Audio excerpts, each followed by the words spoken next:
یاد رکھیے گا ایک اسلامی معاشرے کے اندر انفاق فی سبیل اللہ، اللہ کی رضا کے لیے خرچ کرنا، جنت کی قیمت ادا کرنے کے لیے خرچ کرنا، جہنم کی آگ سے بچنے کی فکر میں خرچ کرنا، یہ انفاق فی سبیل اللہ ایک اسلامی معاشرے میں اس کے اکنامک سسٹم کی بیک بون ہے، اس کے معاشی نظام کے لیے ریڑھ کی ہڈی ہے۔ اسلامی معاشرے کے اندر اس کا معاشی نظام اسی انفاق کے گرد گھومتا ہے اور اسی انفاق فی سبیل اللہ کے ذریعے چلتا اور فلرش کرتا ہے، کیونکہ آپ کو معلوم ہے مال اللہ کی نعمتوں میں سے ایک ہے۔ اللہ سبحانہ تعالیٰ یہ نعمت سب کو برابر نہیں دیتے، یہ آزمائش ہے، کسی کو زیادہ دیں گے، کسی کو کم دیں گے، کسی کو مال کی کثرت سے آزماتا ہے، کسی کو مال کی کمی سے آزماتا ہے، یہ اس کے آزمانے کے طریقے سب کو برابر نہیں دے گا۔ تو اسلامی معاشرے کے اندر پھر یہ انفاق کا طریقہ اس معاشرے کے اندر عدل اور استحکام رکھنے کا طریقہ ہے۔ انفاق کا طریقہ سجیسٹ کیا کرتا ہے کہ وہ جو مالدار طبقہ ہے،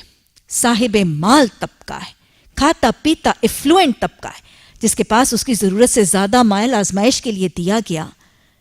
وہ رب کی رضا کے لیے، جنت کے حصول کے لیے، جہنم سے نجات کے لیے، اللہ کے غضب کو ٹھنڈا کرنے کے لیے، جہنم کی آگ کو بجھانے کے حرص میں وہ اپنا مال خرچ کرتا ہے، وہ اپنا مال خرچ کرتا ہے۔ جب یہ اوپر والا مالدار طبقہ انفاق فی سبیل اللہ، زکوٰۃ، صدقات، خیرات، نذر، یہ سب کچھ کرتا ہے، تو کیا ہوتا ہے؟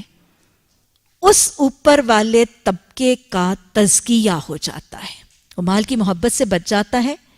ہرس، بخل، ہوس، لالچ جیسے گندے جذبات سے بچ جاتا ہے، اور پھر اسراف، تبذیر، نمود و نمائش، حرام چیزوں پر مال خرچ کرنا، حرام محفلوں کا برپا کرنا، حرام کاریوں بدکاریوں پر لگانا، یہ اوپر والے طبقے کے پاس جب مال اللہ کی راہ میں نکلتا ہے تو اوپر والا طبقہ ان گندگیوں سے بھی بچ جاتا ہے، اس کے دل میں تقویٰ آتا ہے، خوف خدا آتا ہے۔ یہ مال اوپر والے طبقے سے فلو کر کے نیچے والے ضرورت مند حاجت مند طبقے میں داخل ہو جاتا ہے۔ یہ فلو آف منی، یہ سرکولیشن آف ویلتھ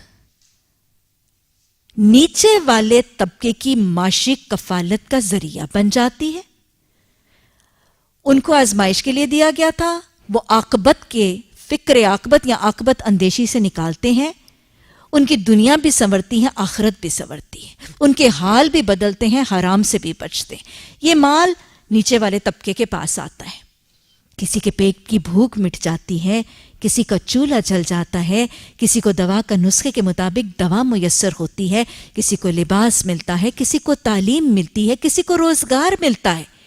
نیچے والے طبقے کی کفالت ہو جاتی ہے۔ پھر کیا ہوتا ہے؟ یہ نیچے والا طبقہ اگر جو بھوکا ہوتا تو وہ لوٹتا، وہ مارتا، وہ قتل کرتا، وہ رہزنیاں کرتا، وہ ڈکیتیاں کرتا، وہ ظلم اور زیادتیوں کے قلابے اڑاتا۔ یہ دوسرا نیچے والا طبقہ جب اس کے پاس اس کی ضرورت کا مال آتا ہے تو نہ یہ لوٹتا ہے، نہ یہ مارتا ہے، نہ یہ قتل کرتا ہے، نہ یہ رہزنیاں کرتا ہے، نہ یہ ڈکیتیاں کرتا ہے، نہ یہ زناکاریاں، بدکاریاں، قباگیریاں کرتا ہے۔ معاشرہ بہت سی برائیوں سے پھر بچ جاتا ہے۔ اوپر والا طبقہ بھی خوشحال اور بہتر، نیچے والا طبقہ بھی آسودہ اور بہتر۔ اور پھر اس لین دین کے چکر میں ان دونوں طبقوں کے درمیان کیا ہوتا ہے؟ محبت، اخوت۔ ظاہر ہے کوئی دوسرے کی حاجت پوری کرے گا، کوئی کسی کے زخموں پر مرہم رکھے گا، کوئی کسی کو لباس پہنائے گا، کوئی کسی کے گھر کا چولہا جلائے گا، تو دونوں طبقوں میں کیا ہوگا؟ محبت، خلوص، اخلاص، ایثار اور آپس کا بھائی چارہ۔ جھگڑے ختم ہو جاتے ہیں، لوٹ مار مٹ جاتا ہے، اسراف حرام کاریاں ختم ہو جاتی ہیں، اور وہی مدینہ کا معاشرہ واپس آ جاتا ہے جس میں ایک بکری کی سری صدقے میں دی گئی تھی تو وہ ہر گھر والے نے سمجھا کہ میرا ہمسایہ مجھ سے زیادہ ضرورت مند ہے، وہ بکری صدقے کی سری اس بکری کا گھومتی گھومتی گھومتی واپس اس گھر میں پہنچ گئی جہاں سے اس کا آغاز ہوا تھا۔ یہ وہ مدینہ کا محبتوں والا معاشرہ، وہ مواخات والا معاشرہ، وہ بھائی چارے والا معاشرہ قائم ہوتا ہے، اور معاشرے میں سے لوٹ مار، قتل، راہزنی، ڈکیتی، حرام کاری، بدکاری، زناکاری، تمام چیزوں کا خاتمہ ہو جاتا ہے۔